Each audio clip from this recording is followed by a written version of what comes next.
if you hear a strange droning sound coming from here, it's because they're mowing the lawn out back.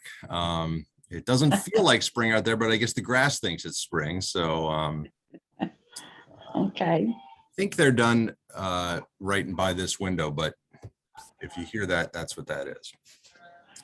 Our neighbor doesn't want us to mow our lawn. Really? That means he would have to mow his. Oh, right. Yeah. Said, wait to May. Wait till May. Yeah. Oh, dear. Okay. Well, today we're going to finish, at least I hope we're going to finish chapter 12, called Jerusalem. It would have been really cool to finish that last week, but funerals happen. So thank you for understanding that. Before we jump into that, does anybody have any shalom moments today? I don't know if it was a shalom moment, but Tuesday, there was a knock on my door. When I went, there was a man holding a beautiful bouquet of flowers for me. And it wasn't any occasion, no birthday, no anniversary, just flowers from a dear friend. Oh, wow. That was Yeah. nice. That was nice. That's nice to get a surprise. Hey. Yeah. Mhm. How did Fred take it? He's a female friend. Got him off the hook. He doesn't have to. Yeah, right. That's a good marriage right there. Yeah, I think that's a shalom moment, sure. He doesn't give and I don't expect, so. All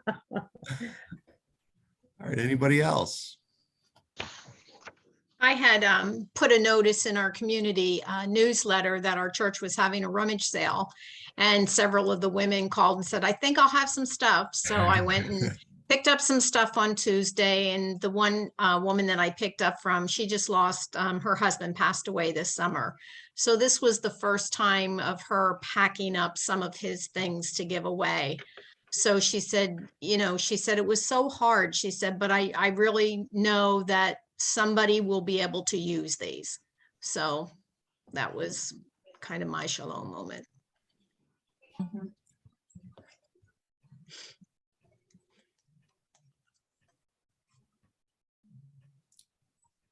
Anybody else? All right, then we're going to start at the top of page 55, and the order of readers I see is Brenda, Mary, Georgia, June, Joe, and Kim. Let's have a word of prayer. Oh God, at the beginning of this Easter season, we praise you for the new life that you bring. And as we study the events now that came just before the resurrection, we pray that you would open our hearts to a deeper understanding and a deeper faith and deeper service of you. I pray all this through Christ. Amen. Amen. So Brenda, would you read the first paragraph there in 55? Okay. After the supper, Jesus went to his favorite garden to pray. Yahweh and Jesus cried and cried together. In the midst of his prayer, Jesus remembered the words of the tempter. There is a better way to be a Messiah. Jesus thought of ways to establish God's reign, which would make sense to his disciples and to the nation. Jesus thought about all the other ways and then cried, no, fell into the dust, his sweat falling to the ground like drops of blood. Jesus decided to follow the way of suffering love, the way taught by the tender prophet of the exile. Yahweh, continuing to weep, sent an angel to comfort Jesus. Hey, thank you. In what ways is this understanding of Jesus' prayer in the garden different than maybe you've thought of it before?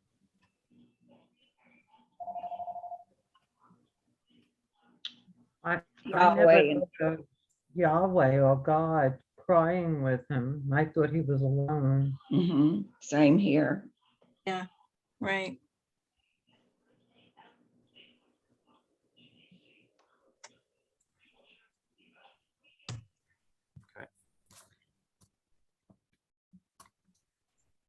In the words of the tempter, there's a better way to be a Messiah.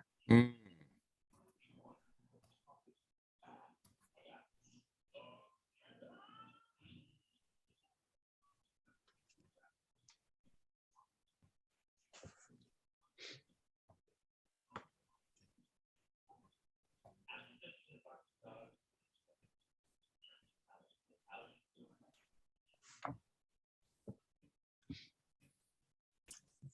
Looking at the picture there on the left, what strikes you about the picture?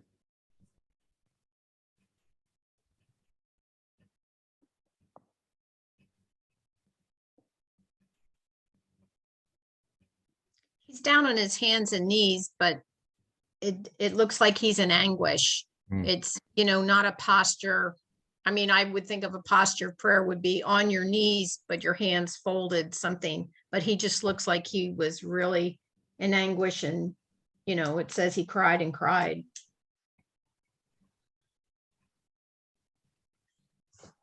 Looks exhausted to me. That's what that posture tells me.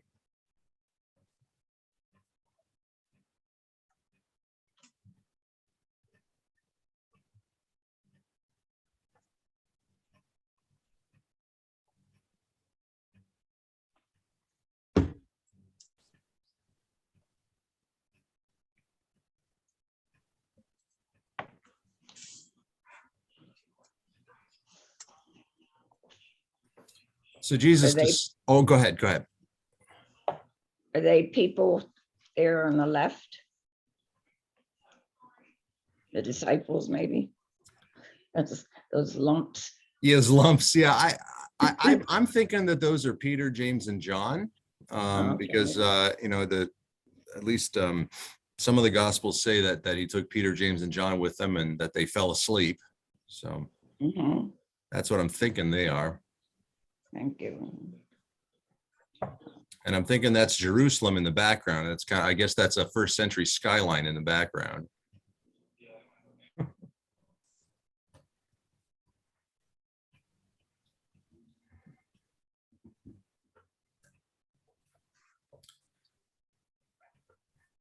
So, we don't know for sure, what the conversation was. This is, Erlander's interpretation and kind of, embellishment a little bit here.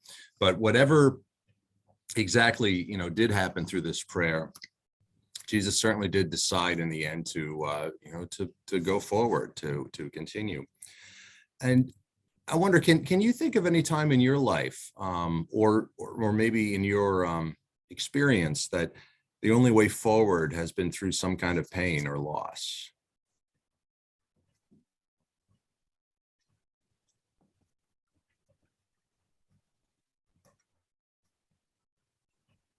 When I had my appendix taken out, Yeah. I had to lose my appendix. I mean, anytime you have surgery done, you have to go through pain to get better. Yeah.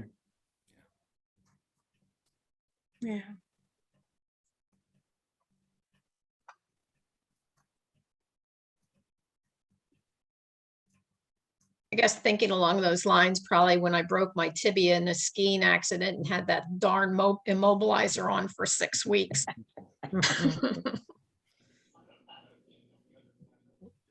But it was amazing how you find to compensate for what you didn't think you could do. Like I thought, I'm not going to be able to, to probably cook or to do whatever. But after about 2 weeks, you find how to maneuver around and how to, push forward.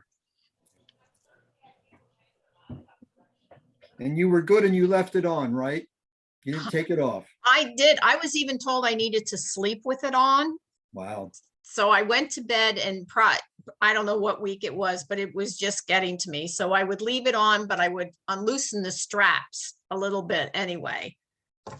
I had a friend who once cut her cast off. She was so tired of it. Oh my Oh my gosh. gosh. She went down to her husband's workshop and got out his saw and cut the cast off. My.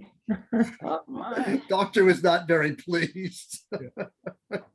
She said, I couldn't take it anymore. Well, John slipped and fell on the ice many years ago, and from his elbow, this bone here came out up the top of his like upper arm. So when he went to the emergency room, they gave him some Valium or Darvocet or whatever for the pain, and the doctor said, well, let me see your arm. So the doctor took his arm and jerked it back into Oh, Oh. oh, And John said, he said, I can't even tell you, what it was like. He said, but, after he did it, I don't know if it was the drugs or whatever. He said, just that relief of knowing I wasn't going to have to be cut open and have something else gave me, the effort to, to get through that. And John has he can't stand to have a scratch or itch on his skin. So he talked the doctor into making a half cast on the bottom, and that he could wrap it with an ace bandage all the way around. So if he needed to take it off to scratch his arm, he could.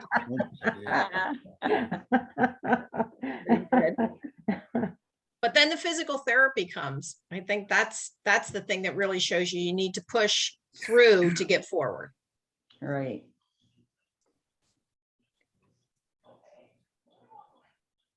I think every time there's a transition in life, there's a sense of loss. I mean, when kids grow up and leave home, I mean, it's something new, and the parents have to adjust and the children have to adjust. I mean, there's a lot of deaths and resurrections we go through.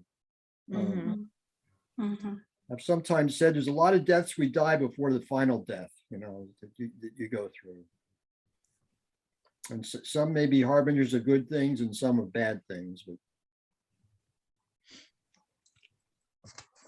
And I think sometimes we're tempted to, or we even try to, deny the death and just kind of avoid it. I mean, I've certainly seen that, in terms of grief sometimes. But the only way to get to resurrection is to walk through the death and to accept it. And that's hard, but that's what gets you there, I think. When you have a parent that has a medical condition and you know that they're not going to get any better, and you have to make that medical decision. Very, very hard. Yeah.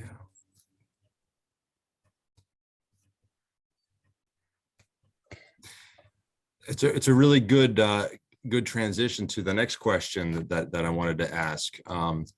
In your experience, is it harder to suffer or to watch someone you love suffering? Harder to watch someone else suffer for me. Yes. Me You know, too.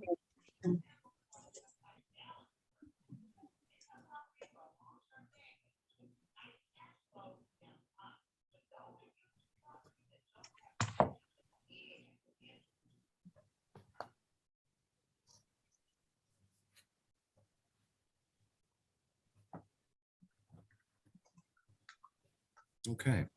I think when it's your child going through some pain, you'd rather, you would want to take that pain away from them and suffer it yourself and see them go through it. Mm-hmm. Yeah.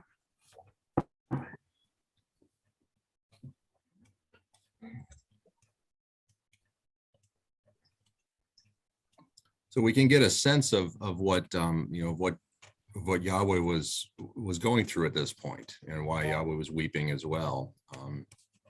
Because in one way Jesus is God, and in another way Jesus is God's son, and it's it's kind of hard to parse that out exactly, but I guess in a sense God was both suffering and watching someone God loved suffer. So Who is the tender prophet of the exile? Probably referring to some of the passages in Isaiah, who said that someone would rise up and be this suffering servant. Okay.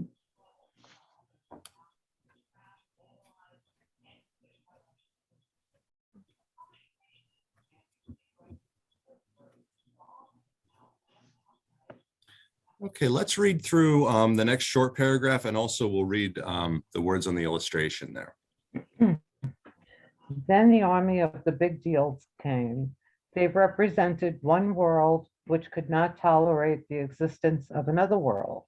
It was necessary to destroy the threat of uncontrolled goodness. Their worldview. Big deals control little people, manna hornet, God's abundance for some, God's mercy for some, blessing for the deserving, privilege for the few, self-righteous good news for the rich and powerful, trust human power, the reign of death.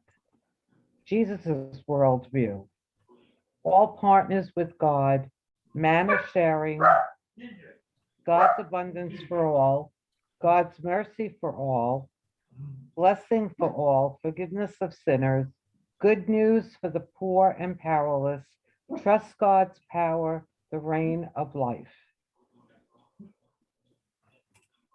Okay, thank you. What do you think of this description of Jesus's mission here, Jesus' worldview, as uncontrolled goodness? What do you think of that phrase?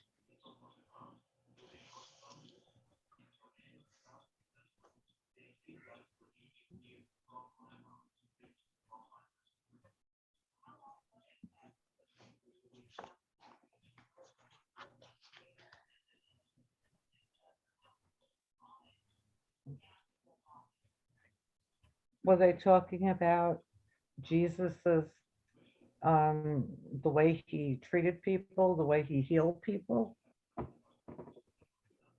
Could be. Mm-hmm. Mm-hmm. So I guess in a sense, uncontrolled goodness has a chaotic, nature to it that you can't control what. Well, that's what uncontrolled means, I guess. That you can't So it'd control be who's. like uncontrolled violence. It would get out of hand, maybe.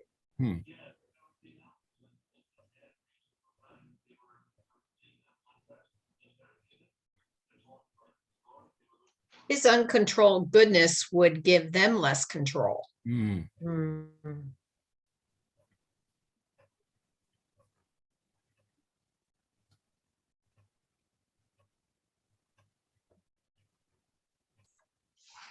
Do you think that on the left there, or under their worldview, do you think that's a worldview that has a lot of control in it? Absolutely. Yes. Yes. Mm-hmm. Mhm.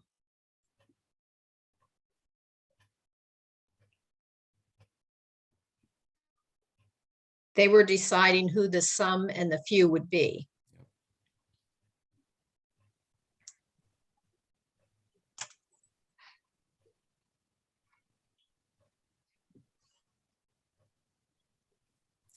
Do you And think? there's Oh, go there's ahead. that manna hoarding again, too. Yeah. Yeah, I mean, I think Erlander shows us that there's nothing new under the sun. That the same problems that people faced thousands of years ago continued, just in different forms. Do you think control always leads to this sort of thing?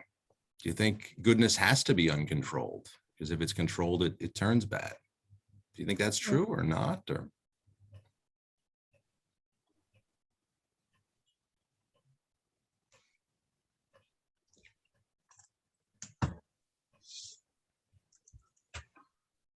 I don't necessarily think that goodness turns bad. I think I would substitute uncontrolled with like freely given goodness. I feel like sometimes there's goodness, but there's like an agenda behind it. So I think if there's goodness for the sake of purely wanting to be good, purely wanting to help others, then I don't think it would turn bad. I think it turns bad when there's an agenda or there's like a meaning, like some other unpure intentions of being good. Then that's when I think maybe goodness can turn bad. okay. If that makes any sense. Yeah.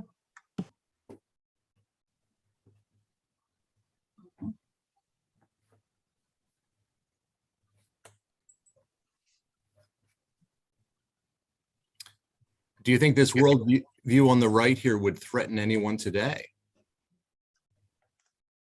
Any people or systems or? Well, it's a major threat to fundamentalists. You think?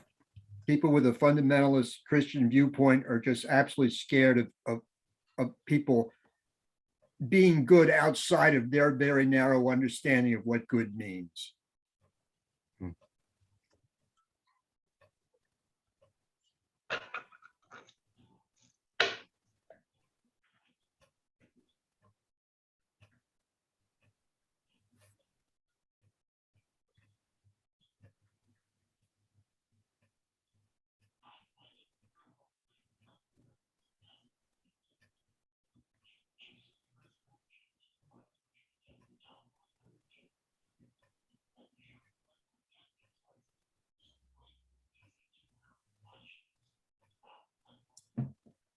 This reminds me of something you had in one of your emails recently where you said that council wanted everyone to know that if you have a good idea, you don't have to work it through a committee, organize a group of people and do something with it.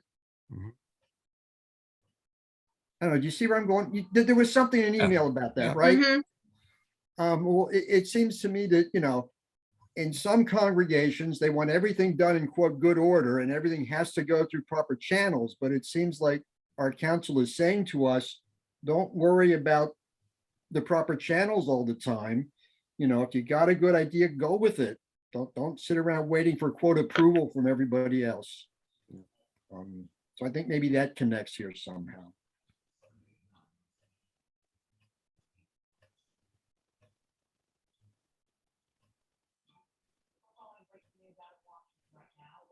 But there's also there's a risk involved in that too. I Yes, think there there's is. I think there's a threat there. There's a threat to to my peace of mind, which is kind of like knowing what's going on around you. The way I often feel like I need control is not so much being the one who decides things, but being aware of what's going on. I like for me, control is about knowledge and information, and and kind of freeing that up to say, you don't need to follow the established channels means that things might happen that I don't know everything about, and that's challenging to me. Doesn't mean it's wrong, but I used to always tell people I want to be kept in the loop as to what's going on. I'm not going to control everything your committee may do or everything, but I need to know what's happening. And one of the reasons I would need to know is because I was kind of the conduit that might relate this part of the church to another part of the church. Because if one part starts going and does something, it may be absolutely counter to what some other group is doing. And if so, they need to get together and talk about that. And I was the one I felt who could kind of bring those folks together if need be. I'm not sure it ever happened, but it was just such a fear, I guess, I always had. That you could have this cross purposes going on, and if so, we just need to know what everybody's doing. In other words, if you're going to have the freedom to go do something, that doesn't mean you do it behind people's backs. You're very open about it. You say, yeah, I'm starting this group of XYZ for this reason, and I want council to know it. And council may not control it, but they need to be aware of it, just for the sake of some kind of good order. And I think we have that mechanism built into council just by asking committees to send us a report. Kind of let us know what you're doing. And then we have one part on there. Do you need council to take action on anything? And if there's nothing there, then, everybody should be in the loop and go from there. I think that might encourage more people to volunteer for things as well. If a new group is doing something and, they can promote it, they have an opportunity to bring more people in that may not have thought about helping or doing something else because they felt that it was too controlled before. And I think there's a real balance there, because I think, like you were saying, Dad, there does need to be some element of, control might not be the best word for it, but in a sense, there does need to be some element of control, just in terms of scheduling and in terms of being aware of things, and where that line is between that appropriate control and control that turns into restrictions and kind of leads into what Kim was saying, into different motivations and stuff. It's hard to find that line, and we're not going to get it right all the time here. I'm not going to get it right all the time, but I guess only Jesus got that right.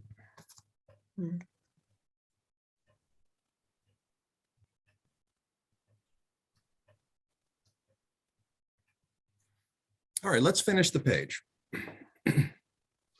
The big deal religious leaders and the Roman rulers collaborated to arrest and condemn God's beloved one, who represented the dangerous reign of love and mercy and shalom.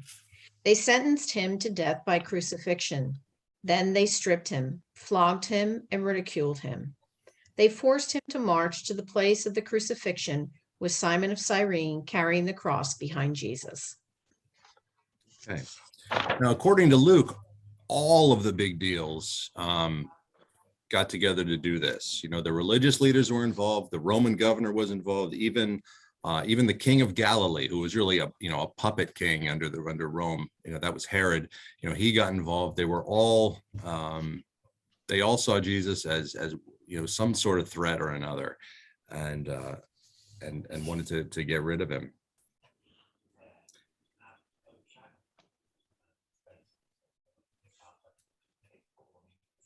There's another phrase here. We looked at uncontrolled goodness above. Well, here this is described as the dangerous reign of love and mercy and shalom. What do you make of that? What do you make of the idea that God's kingdom is a dangerous reign of love and mercy and shalom?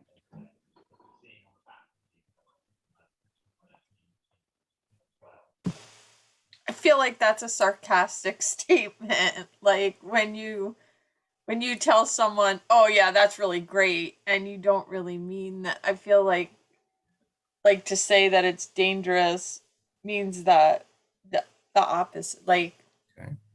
I feel like the statement is sarcastic. It may not be the way Erlander intended it, but I feel like it's almost like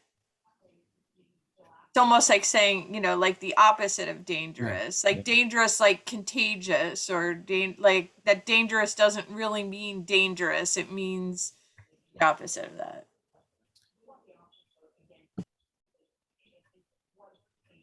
And the Gospels are full of what's called irony, when one a word is used to mean kind of the opposite of what it means on the surface. I think there's something to that.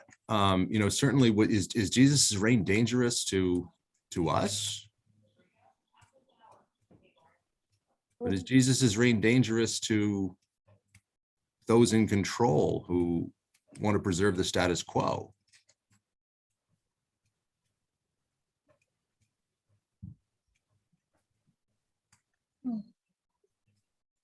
Yeah, if we're putting people down or trying to limit people or put them in their place, Jesus is dangerous to us, to our perception of how the world should be.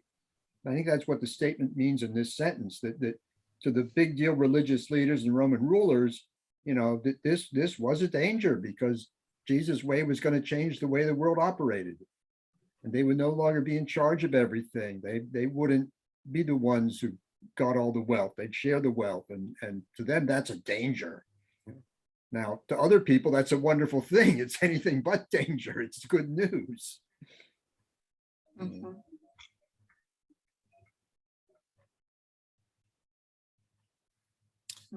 And what do big deals do when they feel threatened?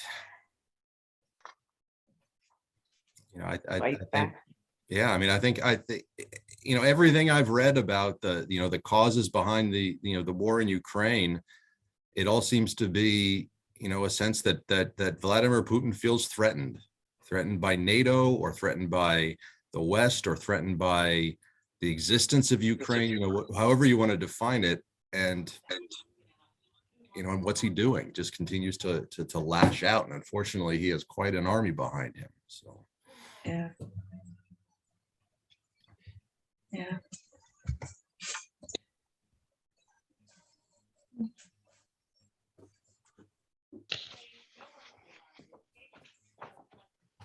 And some people try to censor books and limit discussions of controversial subjects. Mhm.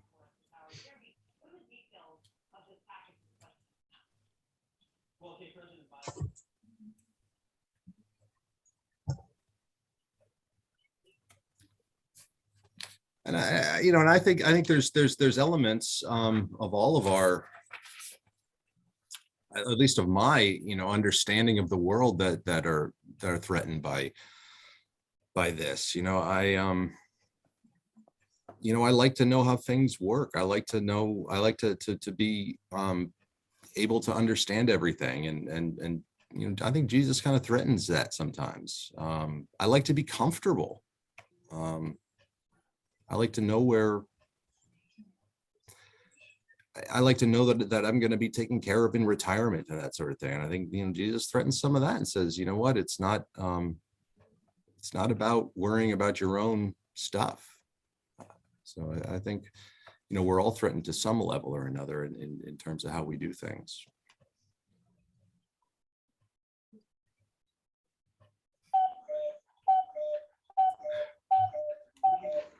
When you hear that sound, it's time to turn the page.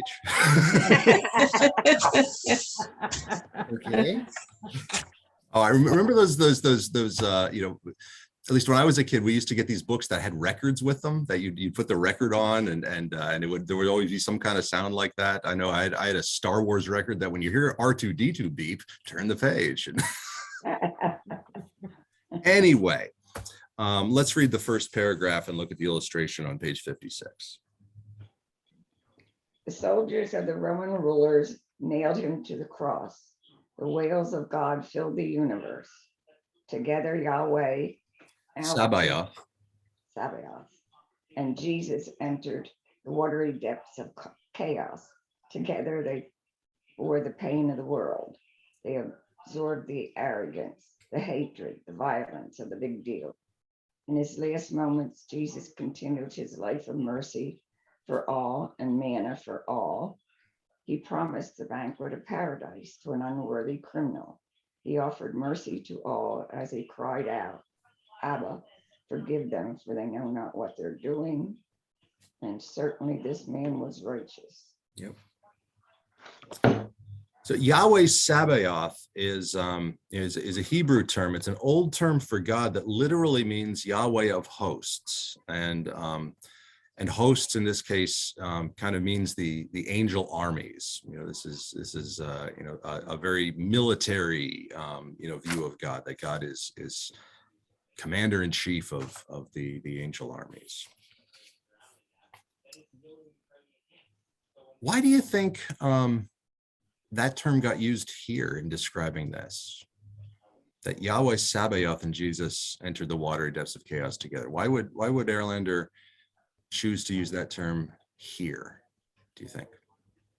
Well, the angels went with Yahweh and Jesus. Okay.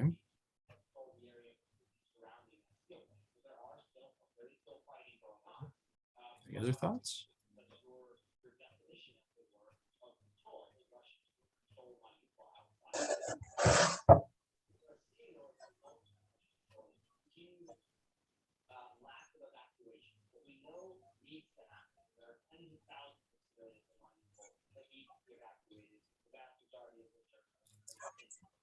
I'm reminded of when Jesus told Pilate, my kingdom is not of this world. If my kingdom were of this world, then my followers would be fighting to free me, but my kingdom is not of this world. And I see this as a way of saying that this is the way that Yahweh uses God's might. This is not by fighting, not by destruction, not by violence, but by going into suffering for this purpose. What might it mean to absorb the arrogance, the hatred, the violence of the big deals? What does absorb mean here, do you think?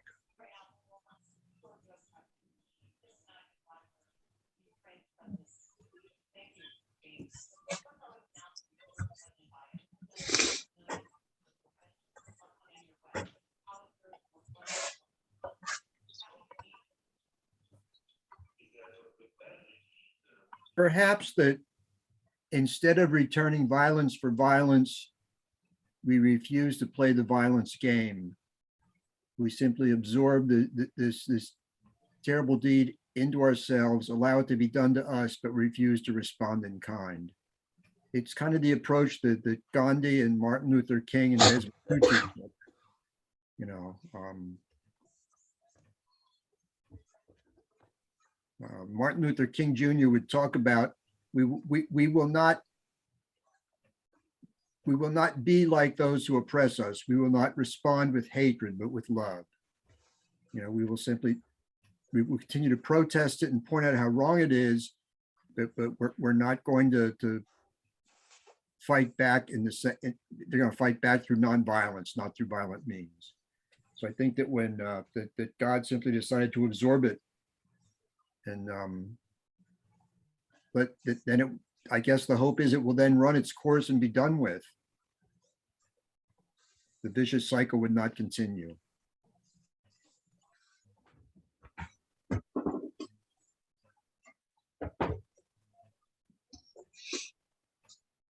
When I think of arrogance, hatred, and violence, I think of all of those as sins. And, you know, God, I mean, Jesus went to the cross to take away everyone's sins. So he absorbed all of that through the suffering.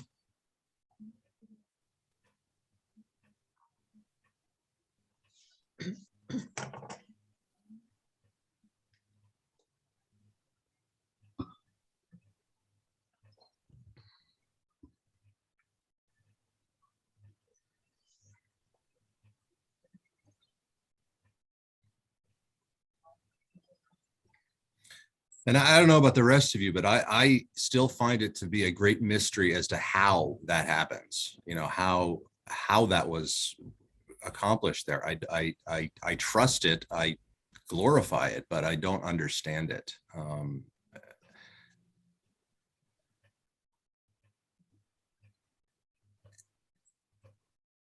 And what do you think it means that we still have arrogance and hatred and violence? At least I've seen some. Because we have free will, we have choice. And some people choose that way of life.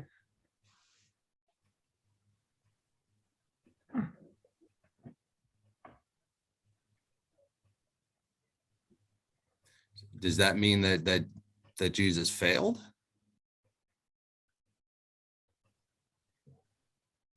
Yeah, no, I don't think so, but God does give us free will. So, you know, if we accept him as our Lord and Savior, then I guess we would live the way he wants us to, but we all fail. We're all sinners. We're all, you know, we're weak. Mm-hmm.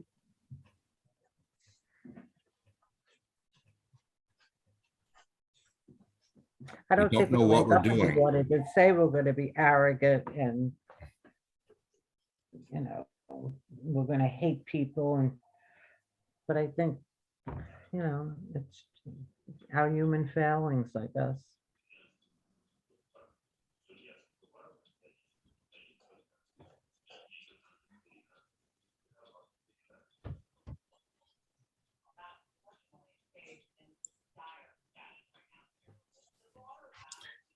Any thoughts on the illustration here? Anything strike you about the way this is drawn? Are the other two crosses like on the side, or are they facing away from Jesus? I don't know, that struck me. I thought they were all and facing forward. Yeah, that strikes me too. Like there's usually when you see this you know, illustrations or movies or whatever about it, they're like next to each other and all facing the same way. But Yeah. But that's just, you know, I don't think there's anything, you know, that That's says just it the would way be they like do that. it. It's just an assumption we've made. Yeah, the animals have tears coming from their eyes. Yeah. Yep, those prairie dogs are always there, or Yeah. whatever they are. And it looks like the flowers are wilted over. Yeah.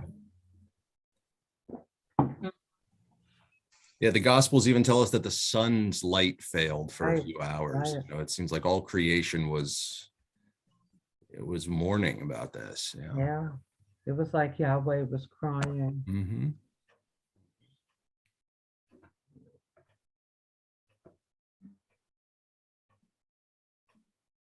I think the way Erlander drew these crosses is a way of centering the focus on Jesus, emphasizing the centrality of Jesus. It reminds me a little bit of Eastern Orthodox icons where the way people are facing and everything has some significance, and these two thieves are kind of, they're facing towards Jesus here to focus the attention to Jesus. Whereas, you know, if they were all just facing us, but you wouldn't get that. They'd be looking at us. But this way, it's just a way I think of saying this is to focus on Jesus.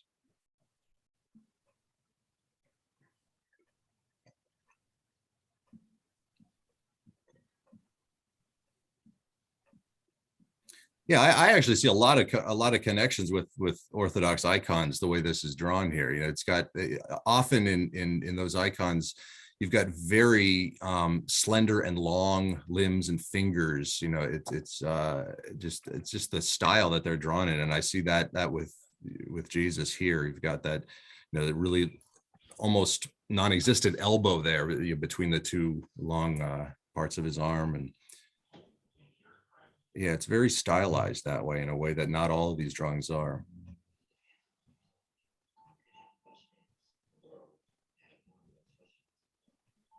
Even the Roman soldier said, you know, this man was righteous. Yeah, let's read the last paragraph here, because that talks about him a little bit. All right. Committing his spirit into the hands of the suffering God, the bringer of peace died. All creation groaned in travail, waiting for Shalom, for the completion of the reign of God. The Roman soldier in charge of the crucifixion was deeply moved by the willing suffering of this righteous man. He praised God and realized he stood before a power far greater than all the armies of the Roman Empire. So this man was an outsider, you know, as a Roman centurion. He probably wasn't from the area. He was probably sent there, you know, from wherever. You know, he was stationed there. He was military. He probably had no connection to Jews whatsoever. We don't know if he was a kind person, a brutal person. We don't know anything about him, but we're told that he glorified God and said this man was righteous. Why do you think an outsider like the Roman centurion was so moved by this?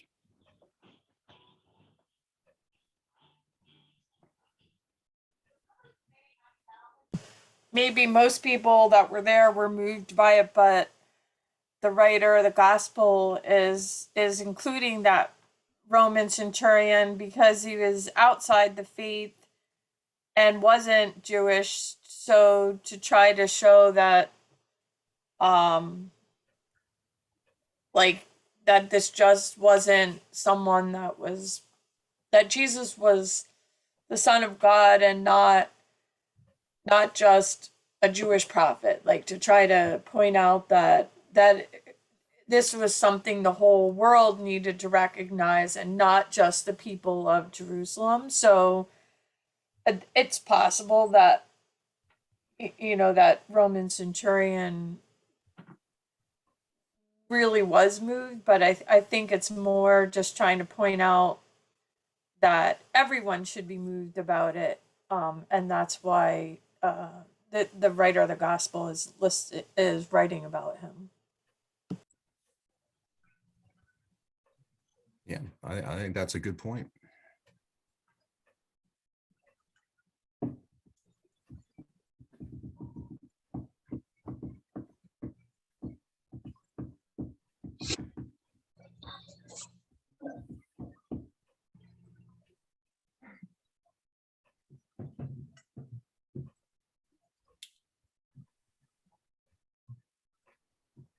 what might be attractive about Jesus' death? And by attractive, I don't mean, pleasant looking and nice. I mean something that attracts. How might the way Jesus died and the very nature of his death, how might that be something that draws people together like a magnet would draw them?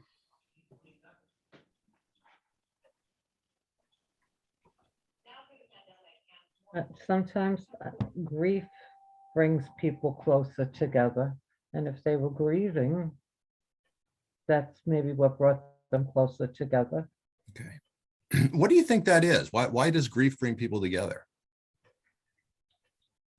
Mystery likes company. Okay. I don't mean to laugh, but No. It's a common human experience that everyone can identify with. Mm.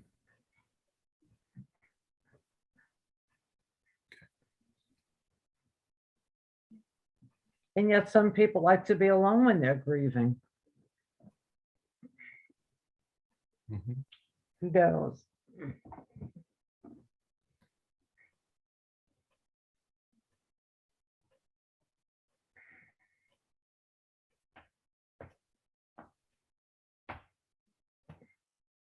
I think even those people who like to be alone, and I'd probably be one of them, given my introverted nature. I think they, at least I know I would still appreciate knowing that people were thinking about me. I wouldn't necessarily want them around me all the time. Hmm. I may prefer to go off and walk in the woods somewhere. But it would still be a great help and support for me to know that others had me in their thoughts and prayers. It would still be very helpful. Mhm.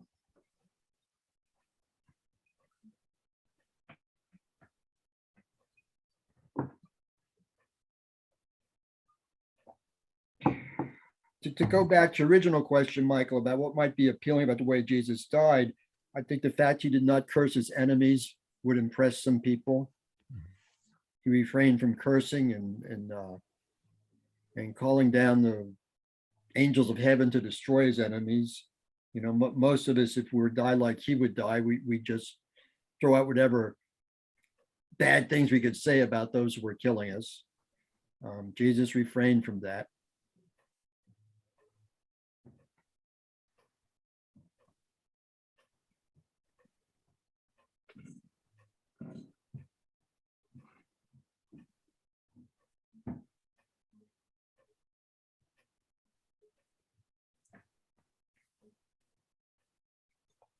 Is there anything about Jesus' death that you find hard to understand or hard to accept? Anything that just never sits right?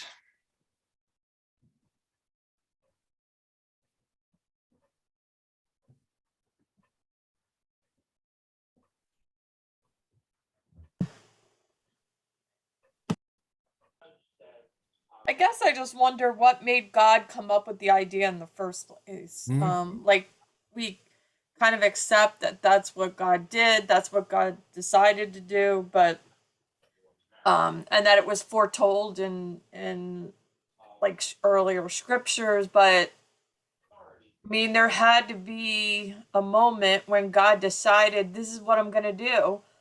And nowhere does it really say, I guess, in the Bible what made God decide to do that. Like God could have done anything to like forgive us from our sins. Like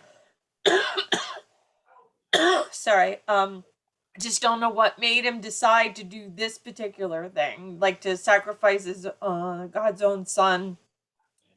Because yeah, we all agree that watching someone else suffer is worse than suffering ourselves. So I don't know, like I just wonder sometimes why God chose this particular thing as what God wanted to do. But maybe because it was the most grievous thing God could sacrifice it on our behalf. But yeah, it's I mean, I don't think we'll ever really know until we're actually with God. Maybe even then you wouldn't know, but it just makes me wonder why God chose to do this in the first place. Thank you. I think that's well said. I agree with Kim.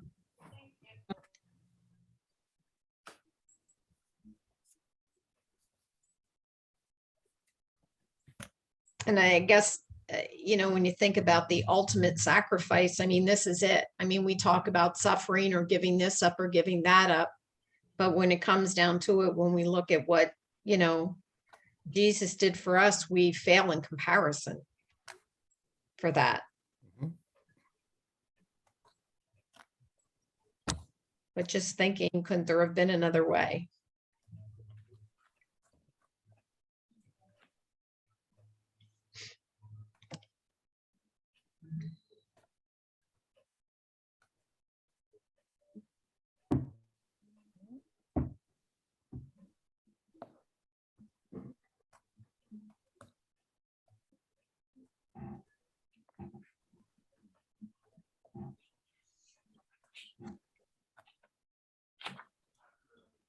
Any other thoughts on that?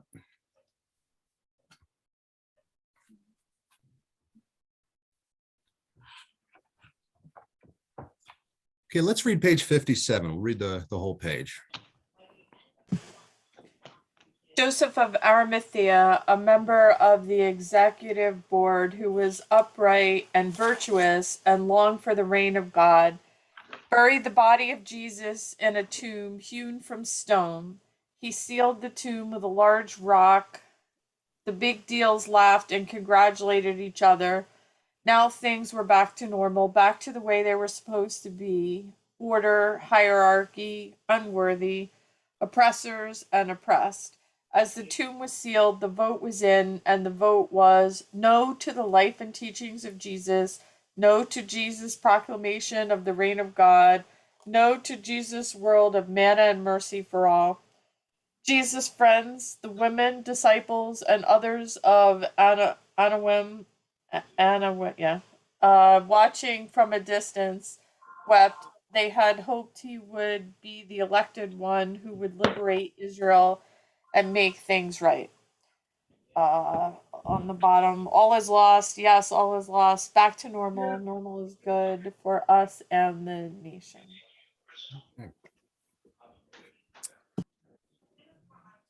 Let's take a look at the illustration first. What strikes you about the picture here?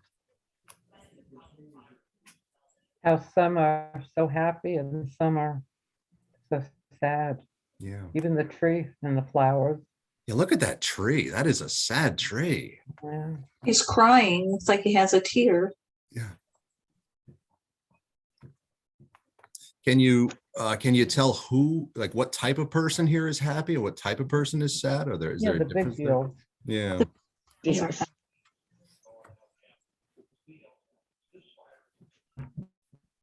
I don't get those bowling pin people. I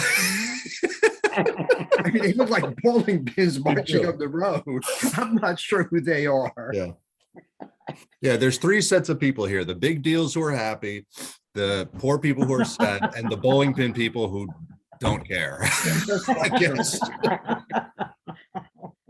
And maybe that's the point. A lot of people didn't care one way or the other. I don't know.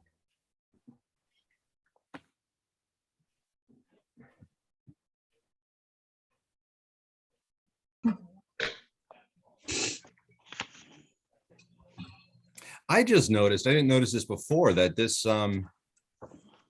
is connected to the picture on page 56. They're all one picture. That kind of horizon line connects them. Mhm. Which I find, just a little nice touch to say that this is, that Jesus's death caused, all of these reactions. It's all connected to what he did.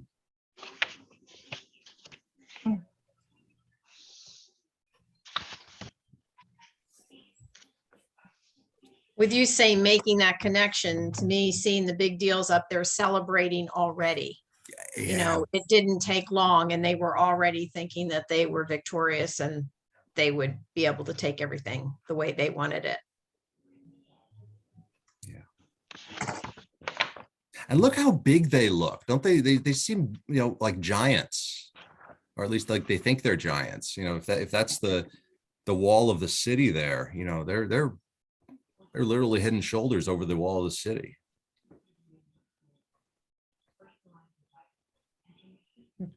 They're arrogant. Mm. Mhm.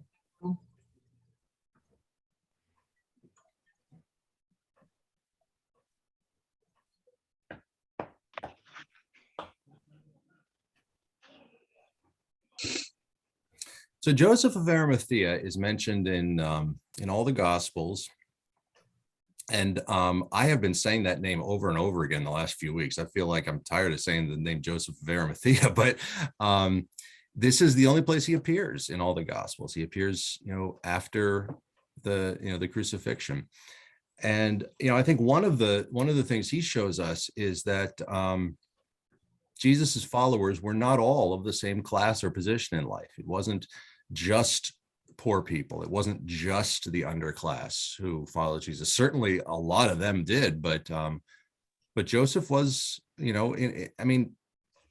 all intents and purposes, he was one of the big deals. He was, a member of, I like how Erlander calls it the executive board. He was a Sadducee on the, one of the high priests, but he was a follower of Jesus, and he took this very seriously, and it became an important part. And there's actually all kinds of legends associated with Joseph of Arimathea. If you know stories about the Holy Grail, that the idea that the cup that Jesus used at the Last Supper was lost somewhere in England, that story is connected to the idea that Joseph of Arimathea took the Grail and went to England. There's no real historical backing to it, but that's the legends about him continued for quite a while.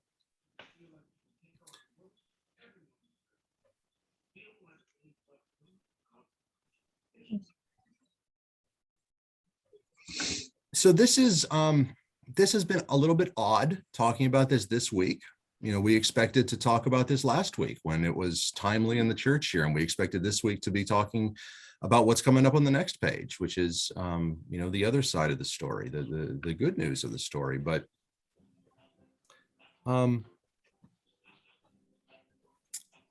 do you recall when you first became aware of this part of the story? The crucifixion and, the death. Do you recall how you were taught that, when you were taught that, or has it just always been part of your understanding? Well, my mother was a Sunday school teacher for second graders, and I think that's when I first learned of it.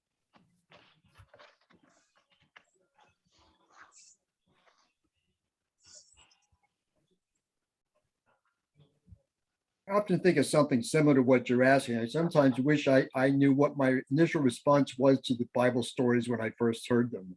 But of course, I don't remember that.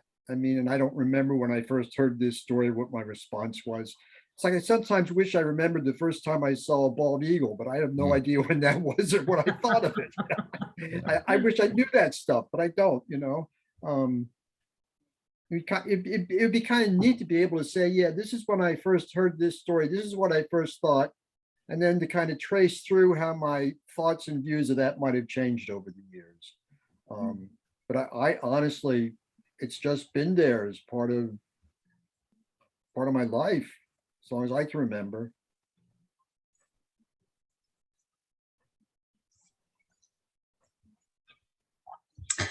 I'm sure it was through my Sunday school teachers, but I think it really stuck or whatever when I had, as I was older, and had a woman, Oma Davis, for my Sunday school teacher. And I think it was actually during her teaching that I understood more. Do you recall, was there something about her that made that happen, or? She was a woman that had a deep faith, Mhm. and she would talk about her faith, all the time. Every Sunday, she would have a story, some part of her life that Jesus had helped her, or some other person had helped her. She had her life wasn't easy, Mhm, mhm.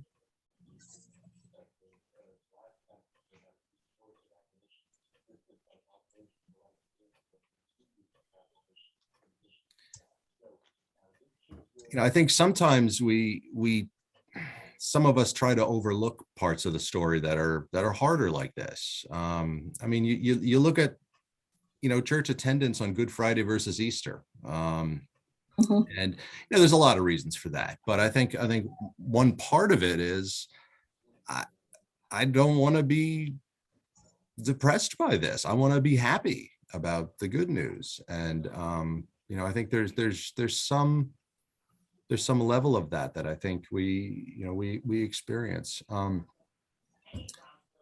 If you think back about in your childhood, how was death talked about?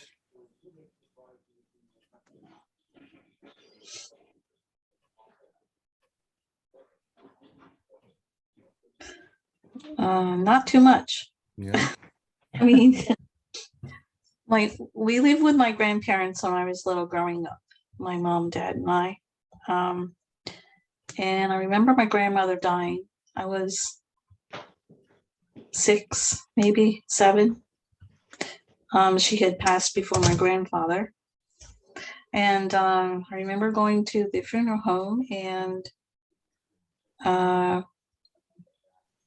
you had to sit there. I had to sit there and be quiet on this chair. But they just said she's gone now. Didn't say where she was gone, but I knew she wasn't going to be coming back. Because she was sick. So not much.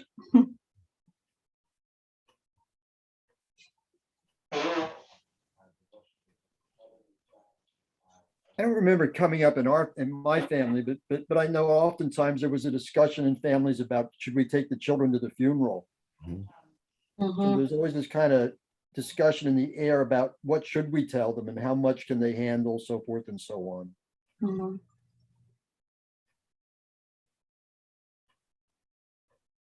Actually, when my grandfather died, I was bribed to sit on the chair quietly. Huff's funeral home was down on the other side of where Chocolates on Broadway is now. It was Callie's Candy Kitchen. And I was bribed that if I sat there, behaved myself, and was quiet, then we would go to the candy kitchen and I could get some candy.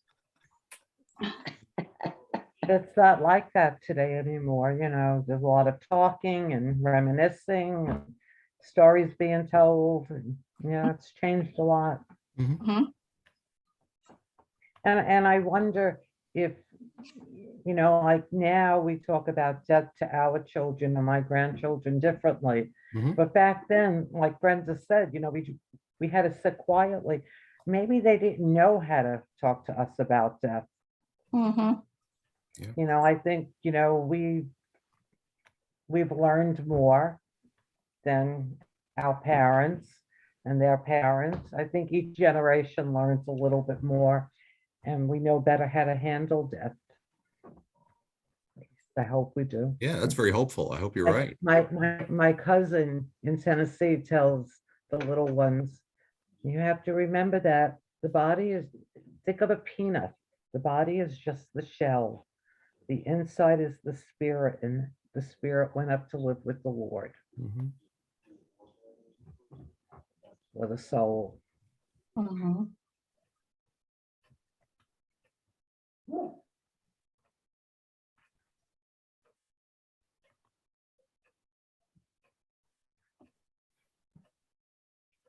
Yeah, I don't know the right way to talk to kids about death, but I think that, one way that I think is the wrong way is to not talk about it at all. I think that, kids are really good at inventing things. And if you don't talk about it, they're going to make it up. And what they design in their own head could be really disturbing, and really leave a mark.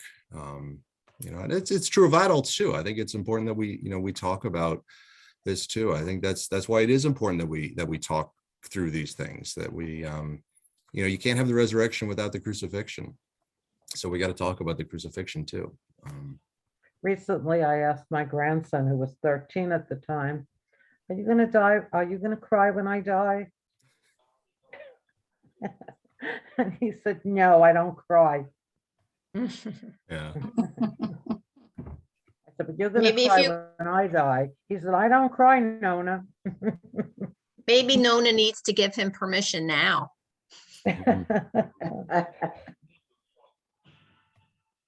Yeah. I mean, I've seen a whole bunch of different reactions to death from families over the years, and some of them are really healthy and some of them are really unhealthy. And that's, one thing that you just said, Georgia, is, giving people permission can be really powerful, both from the side that you're talking about, and also, sometimes people need permission to die. Yes. But they Yes. don't want to talk about it with their, Definitely. it's, Yeah. Again, I don't know the right way to talk about it, but I think it probably is important to talk about it. Yeah.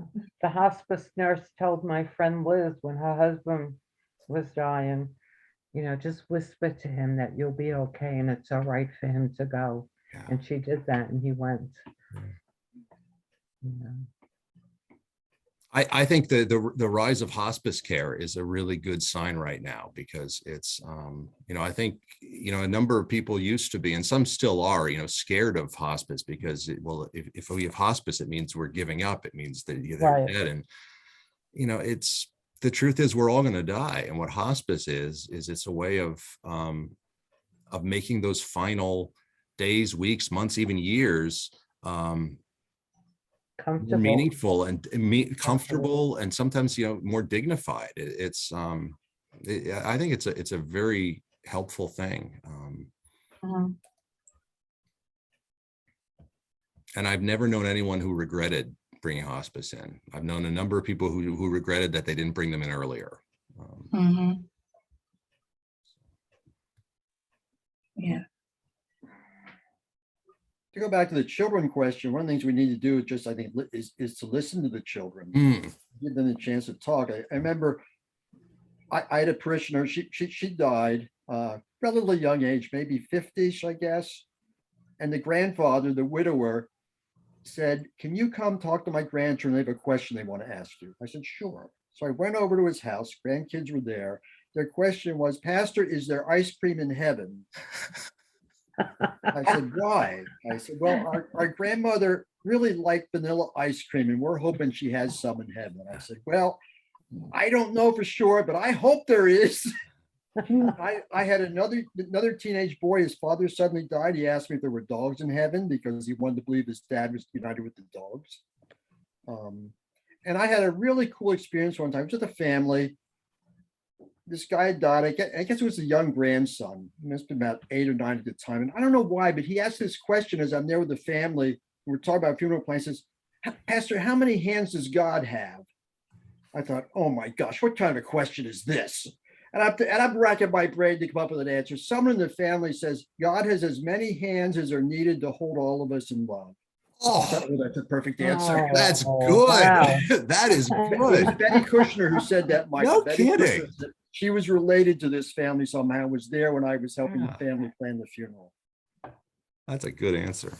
Years later, I said something about it to Betty. She doesn't really even remember it, but I thought it was the perfect answer. And I was racking my brain trying to come up with a great theological answer. So sometimes you don't talk right away. You let your parishioners figure it out. They do a better job than you will. So.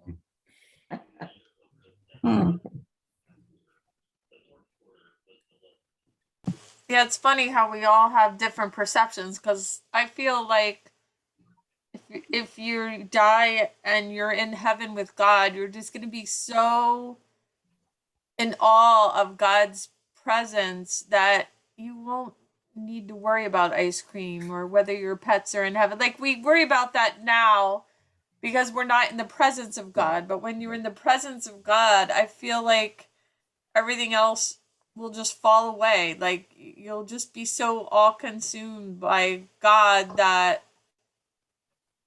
everything else is like secondary. No matter how much you like ice cream.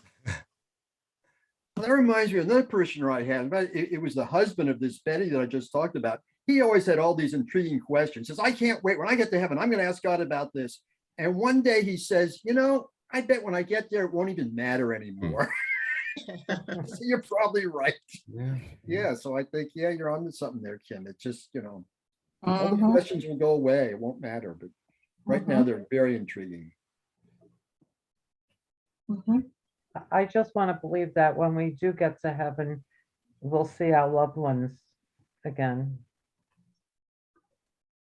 That's what my hope is. It's a good hope. It's a good hope.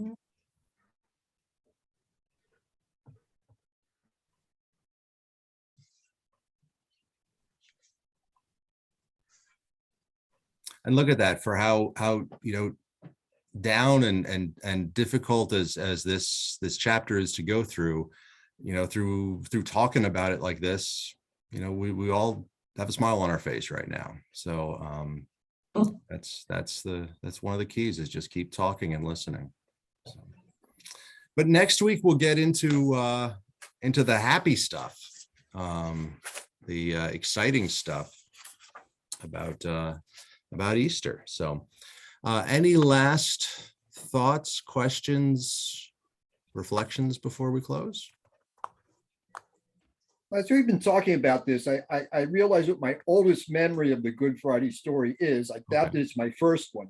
I suspect there were memories before that.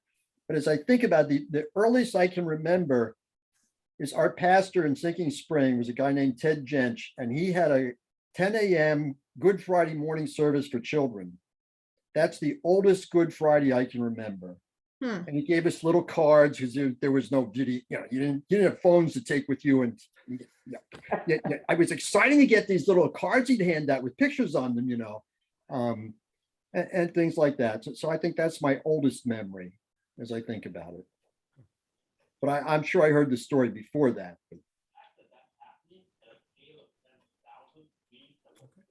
Anything else? And have a wonderful day, and we'll see you next time. Thank you. Okay, bye. Bye, everybody. Bye. Bye.